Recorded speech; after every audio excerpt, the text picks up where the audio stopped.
We'll see you back in Utah here See you in Salt momentarily. Lake. Yeah, see you in Salt Lake Sunday afternoon. But Thanks. as luck, a little bit of lady luck. I knew he was going to go. I knew it. A little bit of luck.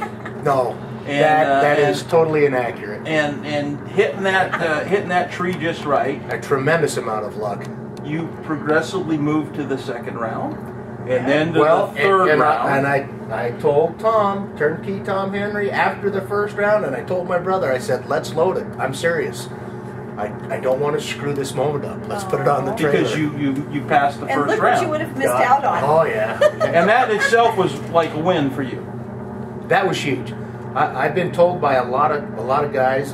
Jed Dubas told me a couple different times how tough this particular class is, and then after the fact, had quite a few people say just amazed at how tough this particular class is.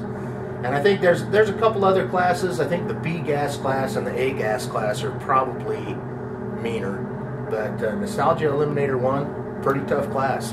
Pretty tough class. Was in some fast company.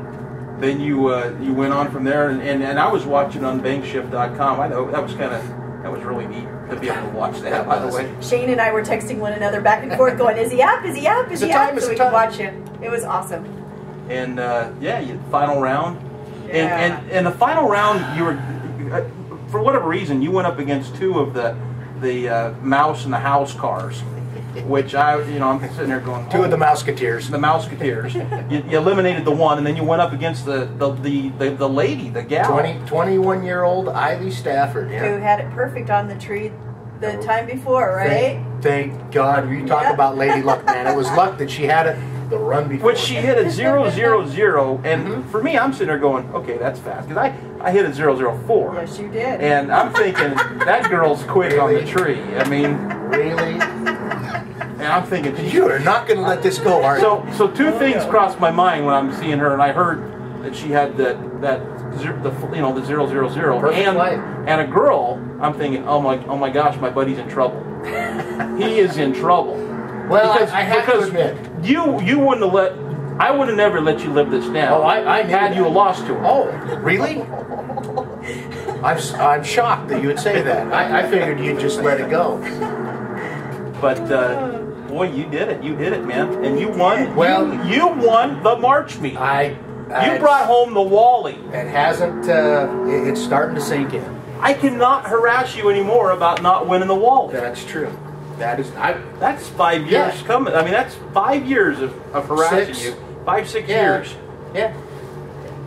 And congratulations. Congratulations. Yes. I mean, that's huge. And I haven't been able to. Oh, you brought the Wally? You brought it? No, you didn't. Tom made me. I wasn't gonna. Tom, I love you. I wasn't gonna. Oh, look at that. Yay.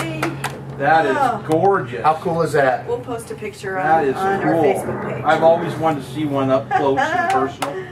That is neat, man. Absolutely fantastic. Really, really what neat. a big accomplishment, though. And this is deep for you with your family. I mean, your dad. The only thing I know that the biggest thing that would have made it better for you is if your dad would have been there. My dad and my wife and Sonny.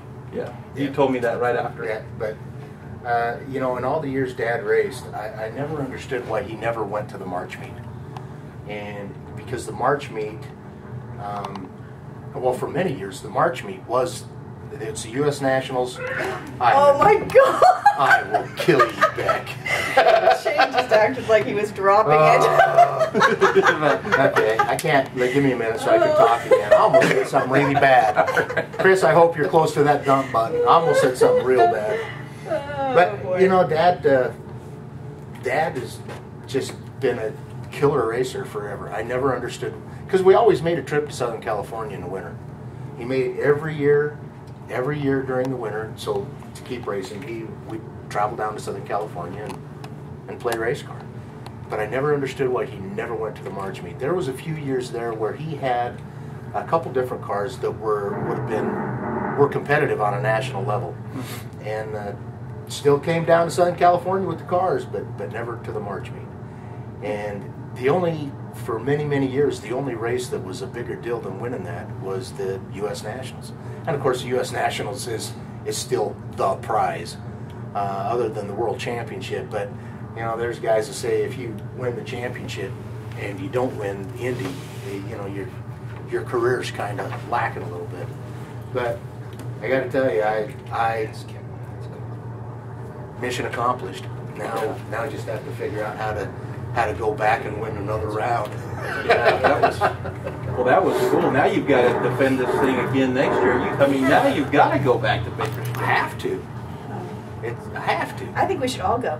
There you go. That would be cool. That would be cool.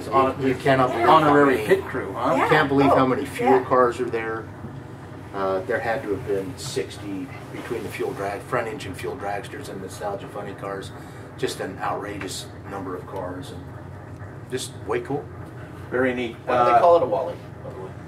It is dedicated. Actually, it's not a statue of Wally Parks, but because Wally Parks was the founder of NHRA, I'm not even sure. Honestly, I'm not even sure who coined it a Wally. This picture was taken of a guy after winning Indy, and if the rest of the car was there, you would see a front engine dragster alongside the tire that he's got his fire mask and hand on the tire of the car, and they snapped the picture on, you know. That's cool. That's the picture. Wow. So I'm so proud of you. way cool. I've never seen one. Well, I'd seen them, but my brother has a few. I think Matt has 7. Is that right? Oh, Yes. are you kidding me? Oh no. Wow. No, he. That's got to He's make won. you feel real bad when the He's brother's won. got 7. You didn't have any. won some divisional races. He's won some out at RMR. Well, Matt's a good racer. Obviously, if I had, so are you. Yeah, if I had to pick somebody that I don't want to race, it would be my brothers. Oh, you've told me that before. That's right. Yeah, That's true story. And hopefully he feels the same way. Don't you? You do, don't you? Hey, that's really cool. He's not scared. That's what I told him after because Eileen's whole crew came over and made a big to-do about having a perfect light, and all I could do was smile thinking, yeah, I know what happens next. Yeah, that's pretty good. And I know Colonel Schoenfeld is obviously living on cloud 9 right now, right? Yes, absolutely. I love it. I think he was more ecstatic. I wasn't sure what to do, but he knew what to do. I'm still pretty taken back by the whole thing. It just. That's awesome. You sleep with it? Who'd have thunk? Do you sleep with it? No. Pet it? No. He shines it. Very nice. No. And he has it bubble wrapped.